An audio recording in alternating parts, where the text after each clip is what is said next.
Hello coders. In this video, we are going to create a REST APIs in Spring Boot. So if you are creating REST API for the first time, then this video is for you. Before we start, we need to understand what is REST API.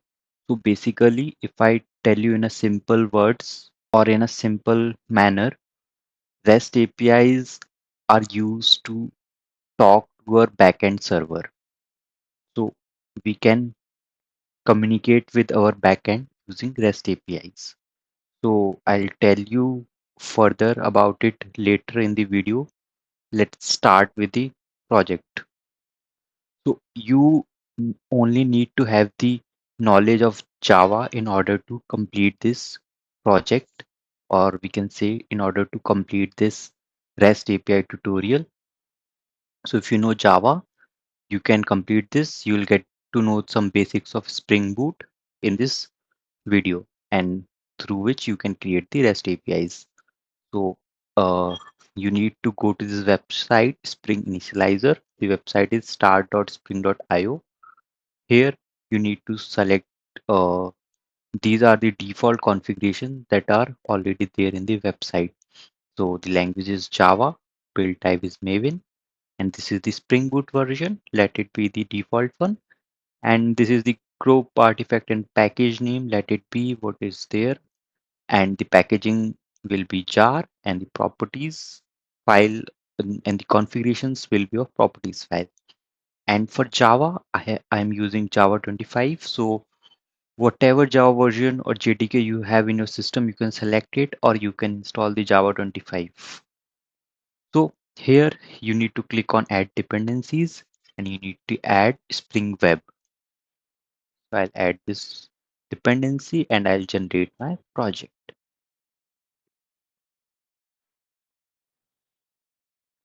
So once it is generated, you need to go here, unzip this project, and you need to open in your IntelliJ. Let me open a new project.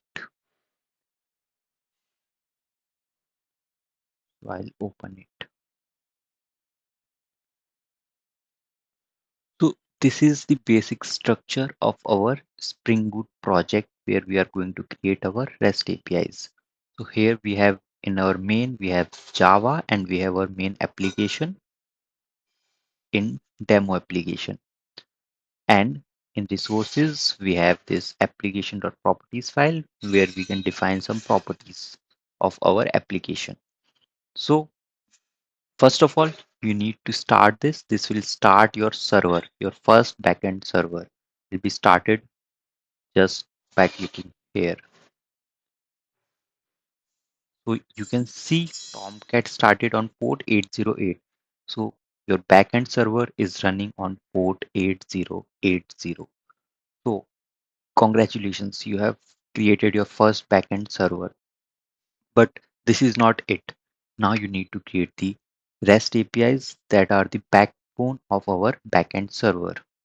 You can check whether your server is running or not. You can go to Chrome and you can write here localhost 8080. And you can see there's some white labeled error page. So there's nothing to worry about. We need to have some mappings so it can show us some web pages, but in this tutorial we are not going to create the web pages. We are just going to create the backend and we are going to test our REST API. So now let's move on, go to our code editor, and here in demo you need to create one more package, and I'll create a controller package. So what is controller? Basically, controller will intercept any request you'll send to our backend server. So whenever you will try to connect with the backend through REST APIs, the request will go to your controller. Here we need to create a Java class and I'll name it as REST controller.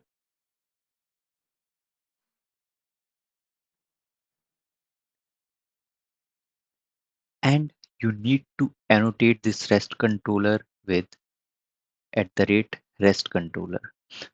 So this is very important because if you'll not annotate this with REST controller, your Java application or your Spring Boot application will not understand that the request needs to go here. So this will tell our backend application or our Spring Boot application that this is the controller where any REST API or the app request will come here. So here we are going to create, there are four type of request basically: get, post, put, or we can say update, and delete. So basically what you do in an application, you try to get some data from an application, which is our get request, and sometime you create some data, you send some data from your side to the backend application, that is our post request, and sometimes you try to update few details, eh, uh, the existing details that are there in the backend, that is the post request. And sometimes you try to delete something, like you try to delete some post on your social media, so that will come under the delete request. So let's start with the get request.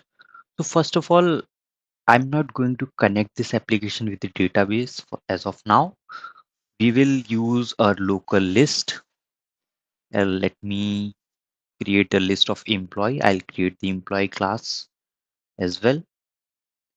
I'll call this employee list and new array list. So I've created this, and I need to create an entity or in this employee class. So I'll create one more package here, which is our model package. I need to create one more model, which is our employee class. Here I will define few parameters. Let it be the ID, the name of employee, and the age of our employee. And we need to have getters and setters here. So right click, click on generate and click on getter setter. I'll select all of them.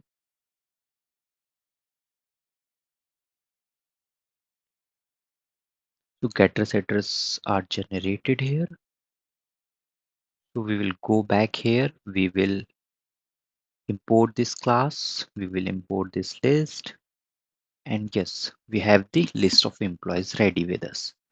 Now let's create our first REST API, which is our GET request. So you'll need to annotate it with GET mapping. And you need to write a method here, public, and now the return type. So here we are going to return the list of employees. So we will return all the employees that are present in our database.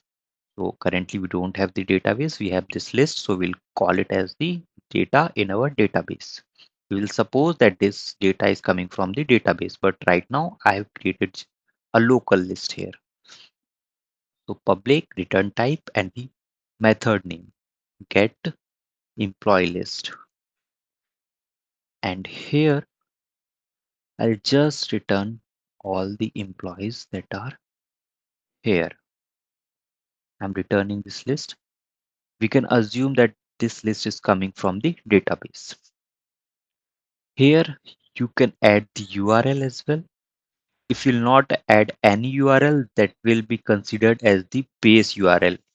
I mean, only the host name is enough.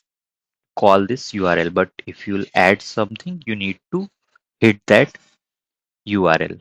Let me call it API to create, to get all employees, right? Get employees. So let me rerun our server. So I have rerun our server. And now in order to test our REST APIs, you need to have one tool, which is Postman. how to install Postman. You just need to search Postman download, and here the first link will come here for download, and you can directly download here. For me it's a Mac, and if it is Windows it will automatically detect, and you just need to download and install that software. After downloading and installing that software, the interface will look something like that, and here you need to click on this plus button which is create new request, and you will see some interface like that here.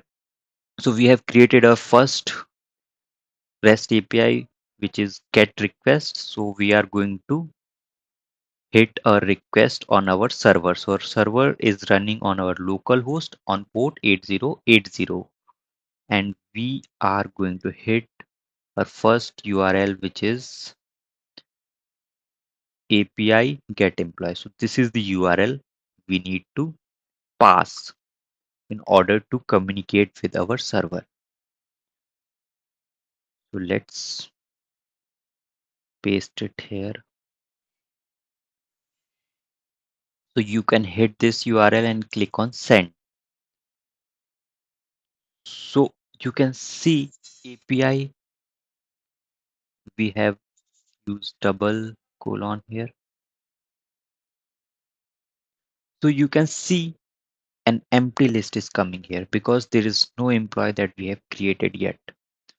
So in order to create employees, you need to have the post mapping, because remember I told you post mapping is used to create data in our database or in our backend application. If we want to send some data, we need to use the post REST API.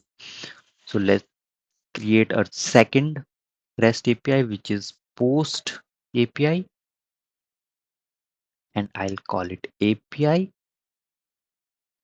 and the path will be create employee. So you can give whatever URL you want to give here. This URL will be used whenever you will try to communicate with your backend.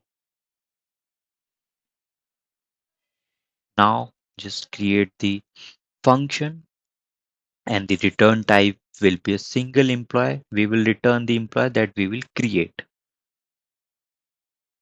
So create employee.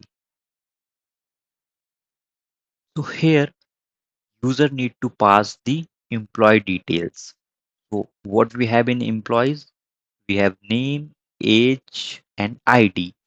So we need to pass all three details in this method. So there's one annotation which is request body.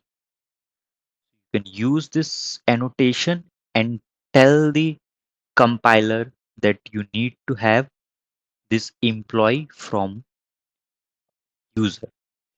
So what this annotation is saying, it need to have a data of employee type.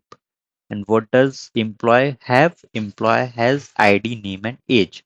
So whenever we will hit this URL, we will need to pass this employee.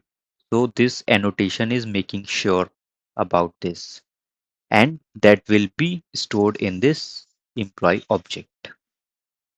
Now we get this employee from the user. We just need to add this employee in our existing list. We will say employee list dot add employee that we have just received from the user, and we will return the current employee that user have sent us. So let's rerun this. Now we can test this URL as well. We need to go back to our Postman, click on the create new request. This is the post request that we are going to create. And what is the URL? The URL is different this time, right? The URL is API create employee. So we will use this one in our post mapping. And here the request type is post. And here you need to click on this body, and then here on raw, and here JSON. So now you need to provide a JSON format of our employee because we need to pass employee in our post request. So what are the details that we need to give? We need to give ID. So let's give ID as 1. We need to give name. Let's give name as John, and we need to provide the age of our employee. Let's suppose the age is 25. Now let's test this. We will send this data. So a database has returned name and age of our employee, but they should be ID as well. So let's see why ID is not there. Let's go to, okay, so in our getters and setters we have missed the ID here. That's why ID is not here. Let's just right click here, go to generate, and we will need to have getter and setter for ID. So we have generated this. Now let's just rerun our application, and now test this. Now we'll create this employee. So this employee is created. Let's create one more employee. Let's name it as Do with age 26. It is also created. Now let's test the get API again. So now this time this API is get API is going to give us the list of all the employees. So let's just hit this request, and you can see we have got all the employees that were there. Now we have created the get API and post API. Let's go back to our backend application and create the update API. So here you need to give put mapping, and the API is URL is API and update employee. So here we'll do the same thing. We will return the string, and this function name we will write it as update employee.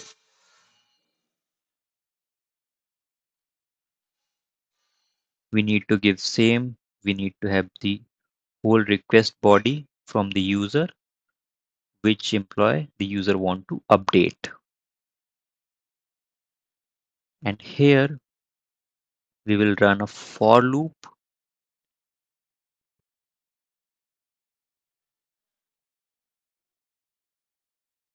Employee list dot size. So we will find which employee we want to update.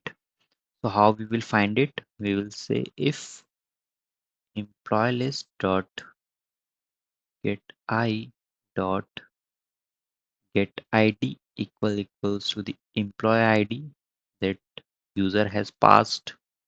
If they are same, so that means we want to update the details of this user. So what we will say employee list dot set, in place of this employee we will set the new employee that user has passed. User want to update this employee. After that we will return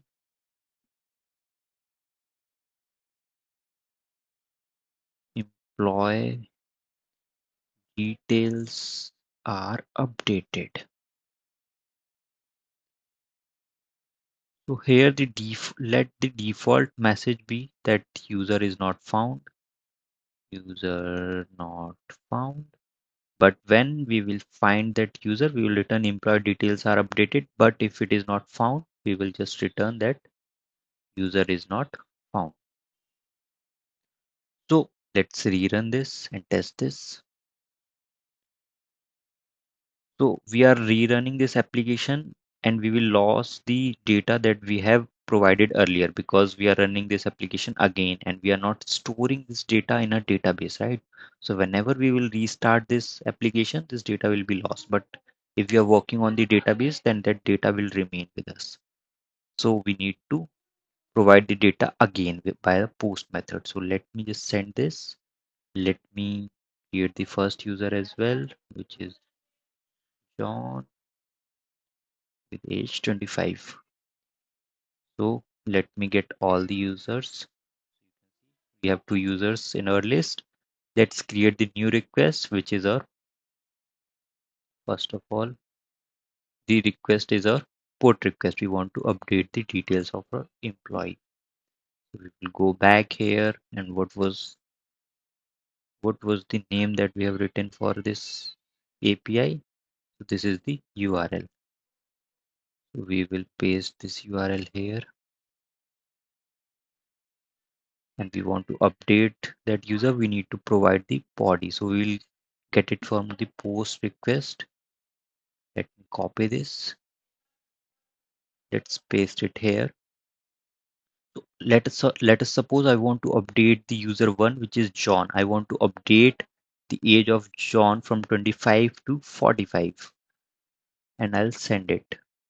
Employee details are updated. Let's check it. We'll try to get that user. You can see John age is updated to 45. And now let's try to update the details of the user that does not exist.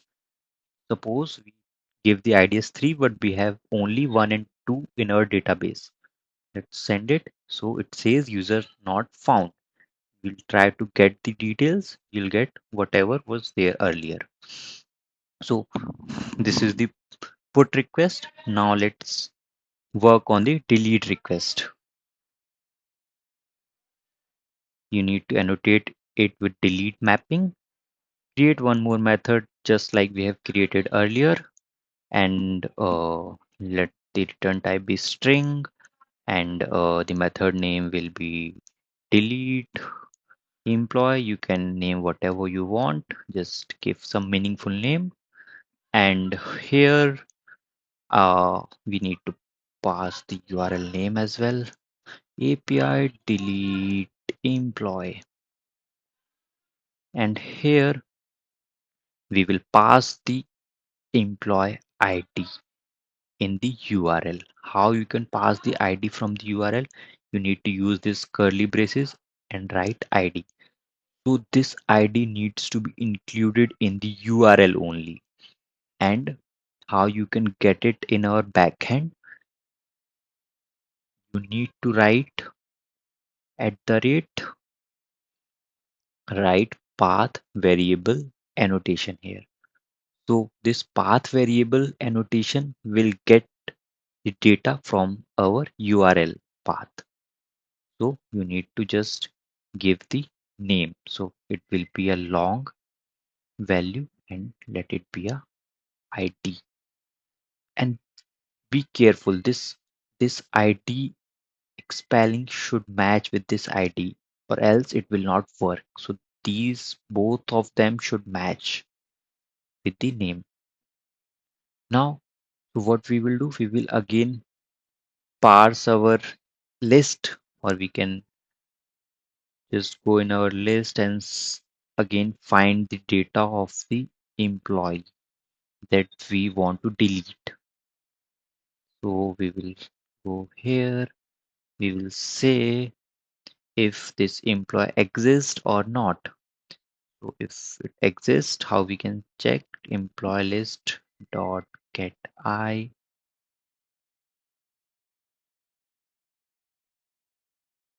dot get ID. Then we will say if this is present, then we will remove it from our list. Employee list dot remove.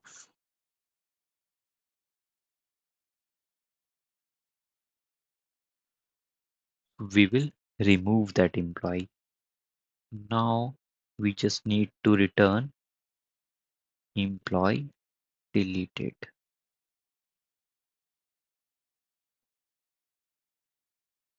So now you can rerun this application again.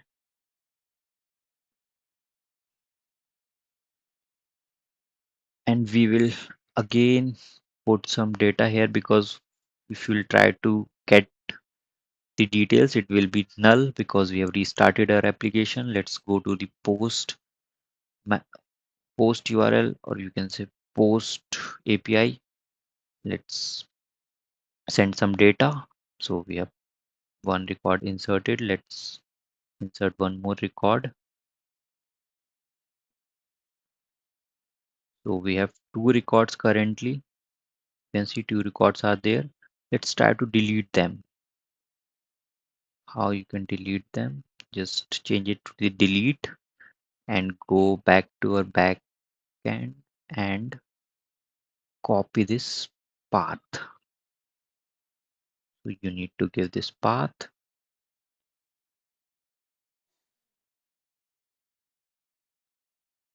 and here instead of giving this ID in a braces, you need to give the actual ID which you want to delete. So let us suppose you want to delete the first ID. So we will send it. So it says employee deleted. Let's check if first employee is deleted or not. So it's deleted. So this is how you can create your first REST APIs using Spring Boot, and you can try other things as well. And if you want, you can comment down. I will integrate this with the database, and you will learn more about the Spring Boot and how we can integrate database in Spring Boot. Thank you so much for watching.